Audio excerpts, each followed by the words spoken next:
นี่มาหาในตรงนี้มีไผเลยมันเจ้ามาให้เพิ่นมาบ่จักอยากให้มาอยู่บ่อ๋ออยากให้มากินฮอดป้าลุงอยู่บ่กินฮอดเนาะน้องแซ่ใหม่พี่น้องเอ้ยเนาะจักปีแล้วบัดน่ะ6 ปี6 ปีไอ้เขียวนะบางในเขียวนะโอ้คือเป็นแน่นๆนะ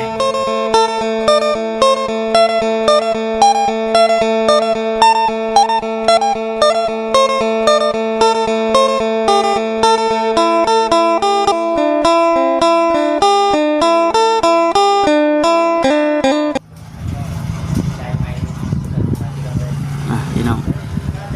สีชมพูอ่องต้องอยู่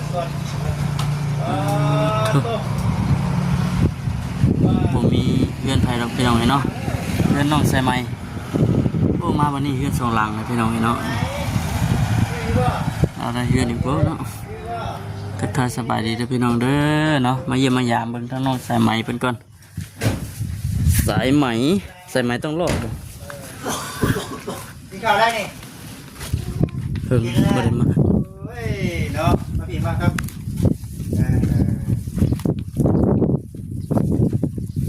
มาแต่ถึงแล้วนี่เนาะรู้ได้สบายดี มาดีเด้อ โอ้ดูเอาเลยเอาเงินมาใช้เพื่อนหลังนี่กูเพื่อนให้ไหนเพื่อนเจ้าบ่ อ้าว มันเพื่อนเจ้าบ่มาใช้เนาะเพื่อนเจ้าใช่เราอันนี้บ่เราคุณยังมันซื้อให้โอ้เด้อมาใส่ก็กิน ชื่อข้าวเจ้ามาหูข้าวเจ้า มีข้าวเจ้าข้าวเหนียวด้วยฮะ นี่น้องชื่อมันเป็น ชื่อคือกันบ้าง ชื่อกัน คิดจะกินข้าวเจ้าทันที เจ้า ชื่อคือกันสิ ชื่อ อยู่กันสองคนก็หลอก พวกเรา ไปเดียวว่าไปเอาเมียหาเมียใหม่เลยหาแม่เนาะมาเลี้ยง เรียกน้องใส่ไม้ช่วยวะ ใช่ไหมช่วยหาไหม อ้าว จะได้ยี่ว่าแม่ใหม่อยากได้ไอ้ได้มีคุ้มคืนอยู่ป่ะ ยังไม่ทันหดยามันวะ มีผลงานมันเนาะ เออง านมันได้ ชาวบ้านเฮาได้ลมอยู่ป่ะ เพื่อลงสาว บ่เคยลมป่ะเยอะเนาะว่าออกไปสิได้อยู่สองคนงอมๆก็สิว่าเนาะเบิ่งก่อนว่ามาทางนี้เป็นน้องสมัยมีน่ะแม่ใหม่แล้วบ่ว่าซั่นยังอยู่อยากได้เนี่ยหามาให้แน่ว่าซั่น นี่ใครคนนี้ดิ อาจจะไปเบิ่งคุยกับน้องสมัยกันเนาะ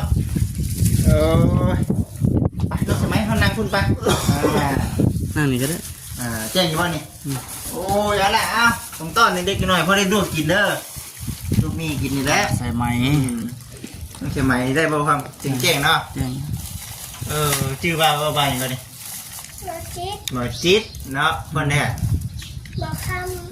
จืดเลยเนาะ ไปแน่มาหาล่ะช่วงนี้ไปแน่มาหาในช่วงนี้มีไผเลยมันเจ้าบ่ให้เพิ่นมาบ่จักอยากให้มาอยู่บ่อ๋ออยากให้มากินฮอดป้าลุงอยู่บ่กินฮอดเนาะน้องแซ่ใหม่พี่น้องเอ้ยเนาะ จักปีแล้วบัดน่ะ6 ปี 6 ปี 9 ปี ไอ้เขียวนะบางในเขียวนะโอ้คือเป็นแน่นๆนะอมอยู่บ่เข่าเดี๋ยวนี้อย่าอมละเป็นยังไงเนาะน้องแซ่ใหม่ยืดแน่นนิดนึงเนาะขึ้นแน่นนิดนึง ยืดนี่แต่ว่าทรงนี่ยังคือเก่าอยู่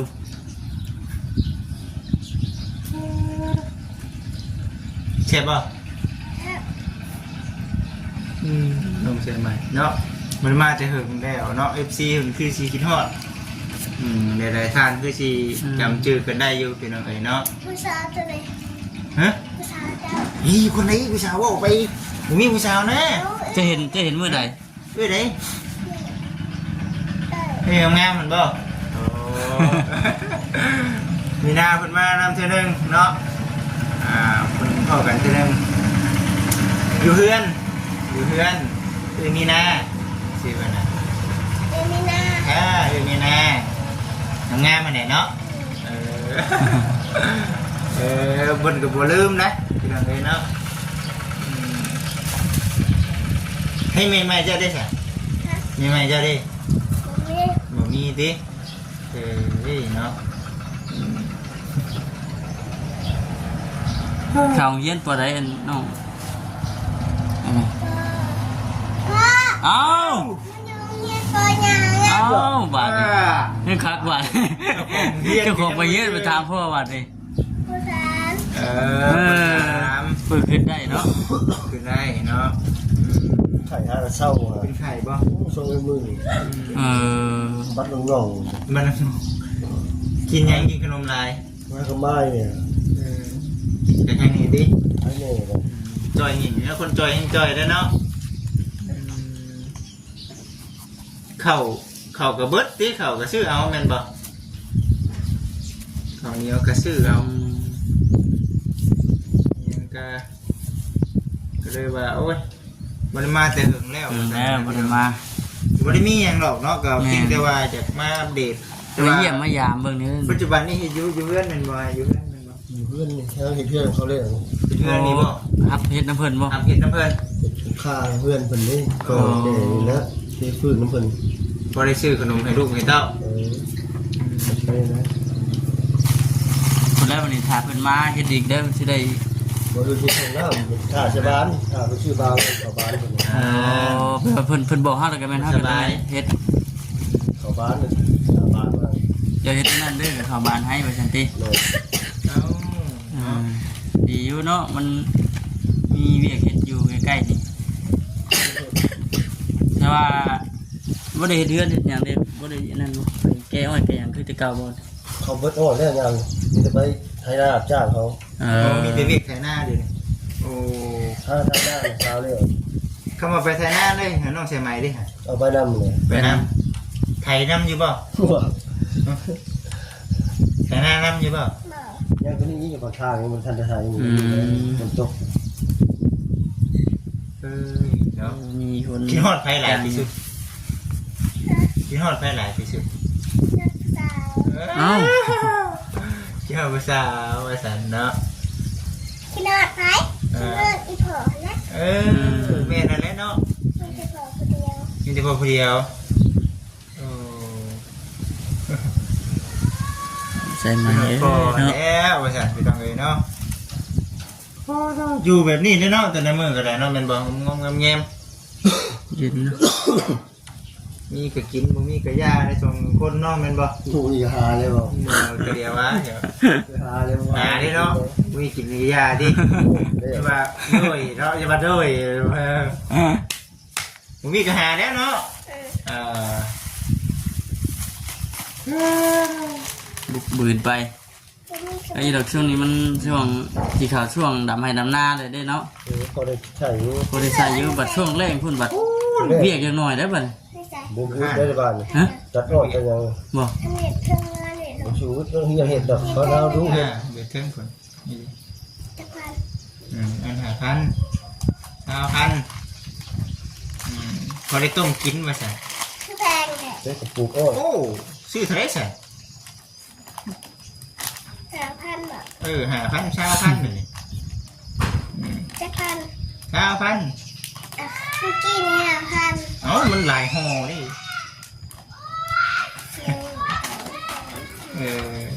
พอดีชื่อ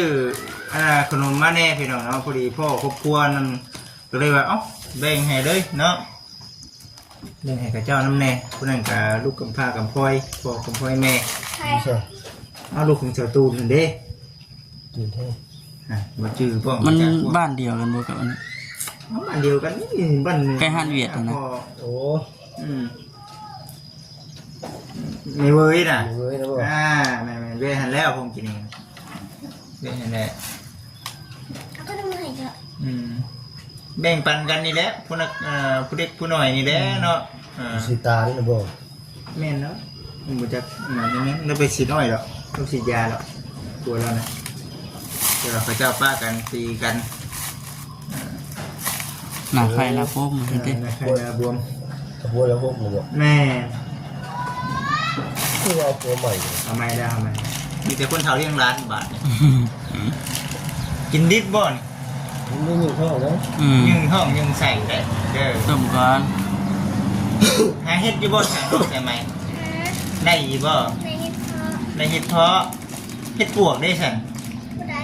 เฮ็ดไหว บ่ได้ เอ้าเนาะแต่ได้เฮ็ดเพาะแค่ นี่มีข้าวข้าวที่เป็นใจช่วยน้อยหนึ่งเลยนะ แม่นบ่มาอัปเดตพี่น้องเลยมาเยี่ยมมายามทั้งน้องใช่ไหมก่อนเผื่อมีทั้งนาผมมีพี่น้องอยู่ซียังอยากยังจื้อยังคิดฮอดดูไปสั่นเพิ่งบ่ได้สิไงสั่น ก็ นี่ จะสั่งทานเนาะ ช่างเด้อจะถามแล้วเนาะเฮ็ดได้เพิ่งบ่ได้สิไง ทั้งเติบ เพิ่งเติ เติ บเนาะ 3-4 ปี อีก3-4 ปี ชอบปี10 ปีนี้9 ปีปีหน้าเล็กปีนี่ 6 ปี อ้าว 6 ปีละ 6 ปี ปีแล้วเว้ย 10 ปี อ่าปีนี้9 ปีเนาะปีหน้ามัน6 ปีคักแง้แบบนี้เนาะนับเด้งฮอด100อยู่บ่ ได้ นับเด้งฮอด10อยู่บ่ ได้ นับเบิ่งดูหานับแต่1ฮอด10 1 2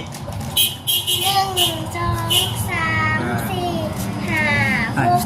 7 8 9 10 โอ้เก่งอยู่เสียที่ว่าสิคิดตัวอันนั้นเนาะบ่ได้คิดตัวแค่นี้เนาะบัดอยู่เฮือนก็พอได้เสียเฮ็ดหยังแน่นี่เฮ็ดหยังในซอยละ ไม่เห็นยัง อ้าวมันจะได้ลำบากจะได้กินบ่ละบาดนี่ กูได้กินก็ได้กิน เนาะบ่ได้กินก็บ่ได้กินเนาะมีแต่ให้พ่อเฮ็ดอย่างเดียว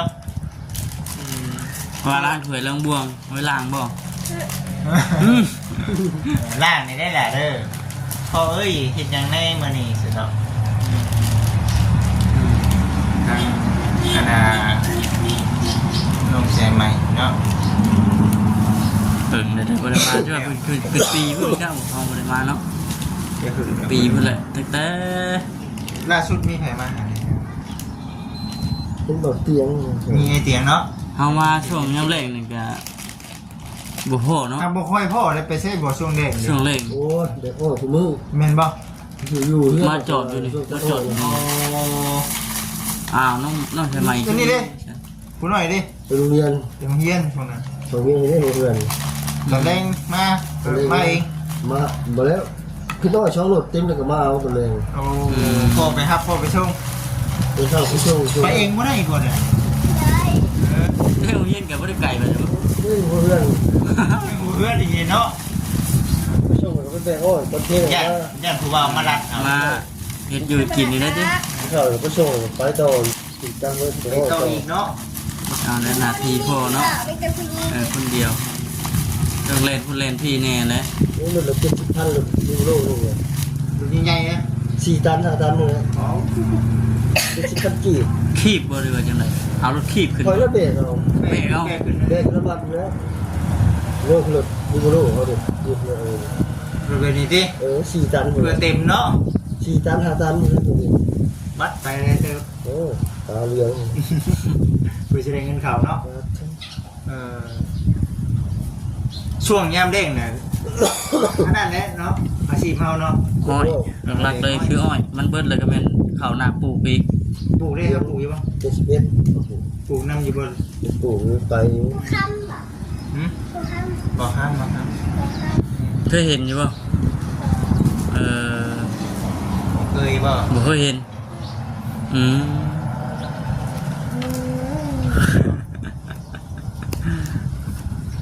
เรื่องย่างมันย่างไปเรื่องเย็นย่างไปได้ป่ะ ยังได้ ย่างได้ทีแล้วถีบเขาได้สิ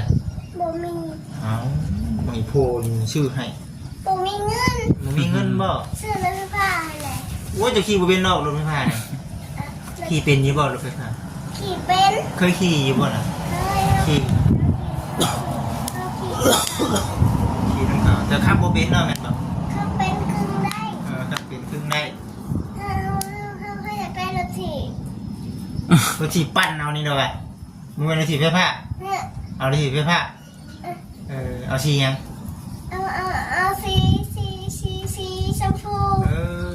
มัก สี กะ ดำเอาบ่ เนี่ย สีชมพูนี่มักกะดีเนาะมึงไงเฮือนกับสีชมพูกะโหลอย่างงี้สีชมพูน่ะ พอโกเด็กมาไม่ใช่ไหมมันนี่เด็กเนี่ยเป็นไปซื้อเด็ก เล็กเล็กปลา เด็กปลาเนี่ย เล็กปลาแกงมันคือเล็กปลาขาว เด็กปลาเนาะ ของใส่ใหม่เนาะ ทุกกล้าบ่บ้านเจ้า เร็วตุกเลยเบิดแล้วอันนี้ก็หากระว่าง จะ สอง ชื่อ สาม เรา วัน บอก ฮะ จะชื่อเราบอก เอาคำถึกเด็กสิชื่อให้อยู่ เล็กอบเด็กก็บ๊บคงกินดีเด็กป่าวันนี้เด็กก็บ๊บแล้วบาดดิตกลงเด็กยังเด็กป่าหรือว่าเด็กก็บ๊บบาดเด็กยังเชียวเด็กอบเนาะชื่ออุ้ยน้องแซมไม่บอกแล้วจะไม่ได้ชื่อดูพี่น้องเอ้ยอุ๊บใจได้เนาะน้องแซมไม่คล้องอยู่แล้วแบบนี้ว้ายเนาะบ่ได้หา ออกเลขเดียวว่าบ่ชื่อฉันติ เฮ้ยเนาะนี่แหละถือว่าผ้ากันบืนดีเนาะ ถ้าใส่ยังไม่คอนะ ฮะ ถ้าใส่เลย เชื่อชูได้นี่ โชว์ แม่ สมัดคอ แม่ชูมาจะได้ป่ะ นี่คือเก่าพี่น้องเนาะ จะได้ป่ะ คือเดิม ได้ ผู้หญิงใส่บ่คือผู้หญิงเนี่ย ใส่ใหม่ ใส่หล่อ รอมากเลยเนาะรออยู่ว่าล่ะ หล่อ เนาะ เป็นหนวดทั้งหล่อ ง่าฉันไปเทหนวดได้บ่ดีพี่น้องคนมีหนวดนี่รอบ่รอ หล่อ โอ้ยเนาะต้องเทยองดับบันนี่ก็ได้ผู้นั้นกับบ่รอได้นี่เนาะมีหนวดแล้วพอให้ หล่อและ มันพ่อเจ้าของมันรอ เอาหล่อและเปล่าเฮา โอ้ยเราก็มีหนวดได้แหละ มีหนวดแล้วก็ตา โอ้ยให้เรายังมาทันตัด น้ำตาลเนี่ยนะ แสดงว่าตัวนี้เรารอบ่นี่คือบ่รอ หล่อ มันยาวกว่าของเมาแล้วหนวดเนาะเสน่ห์ลำเอียงเนาะ เห็นไหมเนี่ยเรายังหล่อ ได้บาดได้บาด มาดึงหนวดกันไม่ใช่ โอ้ยเราใส่ใหม่เนาะ เอ้ยเนาะเขานี่ชื่อเป็นเถื่อราจักรโลก จะสอบ เธอสอง นี่เอาแล้วมันได้ให้เพิ่น200,000 ที่นี่ผ่อนเนาะผ่ ก่ อ อน นเช่าให้เพิ่น200,000แสนนี่เดือนละ2เทื่อขึ้นมา เดือนละ2เทื่อ แม่น เป็นไปได้เข่าอยู่ในบ้านเขาเองหรือว่า มาแต่ทางบ้านโพนมานี่แม่ปุ้ย เขาเบรกว่าเจ้าเลย แม่นขี่รถไดมา เห็ดได้นี่รถหัวขาสะพายเขาเนาะ ดาวเนาะให้ไปเจ้าเปิดให้ดาวนะ เดือนหนึง2เทื่อวันที่17กับวันที่2เอามา เดือนหนึ่ง2เทื่อนี่คือแล้วแต่เขาหาได้ครับเอาไปเลยแม่นบอก จะชื่อ เอา เสื้อ หา เรา ได้ เป็นผ้า เอาก็ให้เราเดือนนี้ยังเอาบ่ได้เดือนหน้าให้เรา โอ้ เดี๋ยวนี้ เสื้อเราเป็นผ้าเรา โอ้ผมมีเงินก้อนอย่างว่าเนาะยังบ่ทันมีเงิน ครับเป็นอยู่บ่ ยังบ่มั่นใจบ่เจ้าขับเป็นอยู่บ่ มันครับเป็น ขับเป็นบ่ ครับเป็น เฮ้ยเนาะบ่เชื่อเดินี่เนาะ เอารถถีบก็ได้ รถถีบก็ได้รถถีบปั้นนี่นะวะปั้นเป็นอยู่บ่ ปันเป็น บ่เชื่อนะนี่เนาะ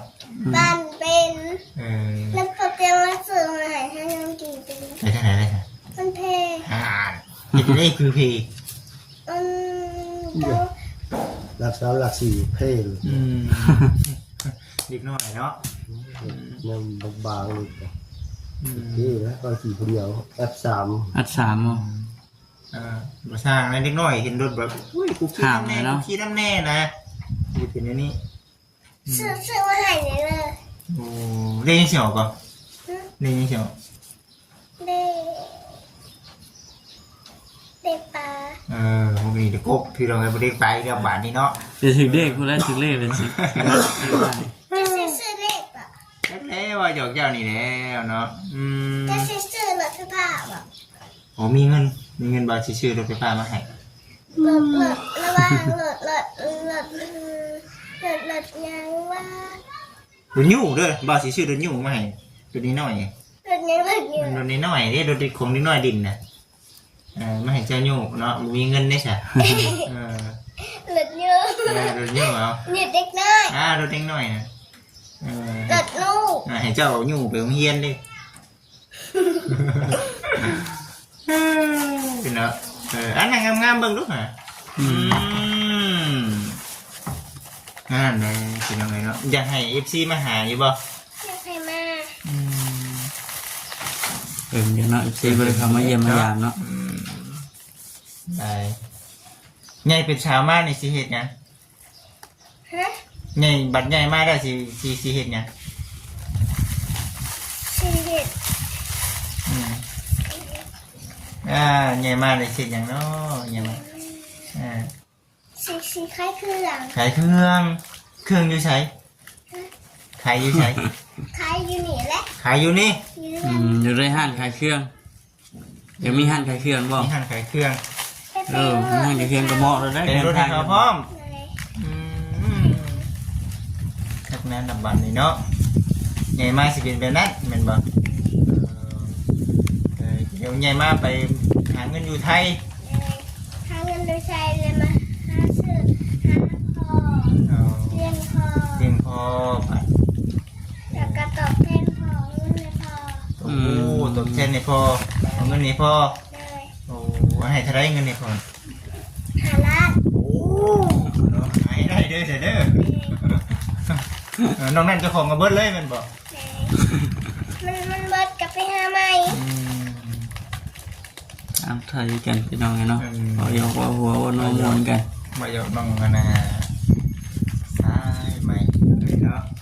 หรือว่าเมื่อยหน่อยเนาะหักสูเด้อ เหมือนแล้ว เมื่อยหักสูสู้ๆเด้อน้องใช่ไหมเด้อ เลย สู้ๆคุณแม่มีโอกาสนะพี่น้องเลยวันที่สี่มา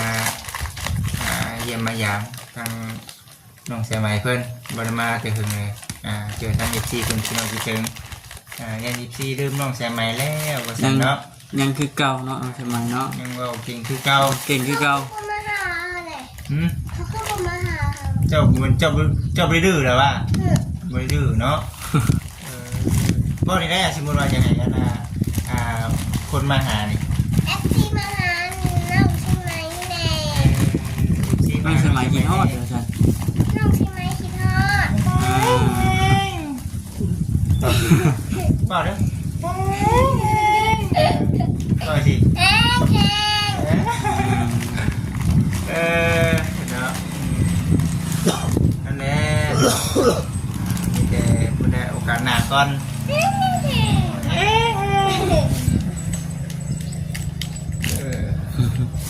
นอนรับพันดีแล้วเลยเฮือนใหม่เนาะเฮือนเก่ามากนะบ่ เมื่อคืนมีเท่าพัน ถามมา ไม่งอด เอ้า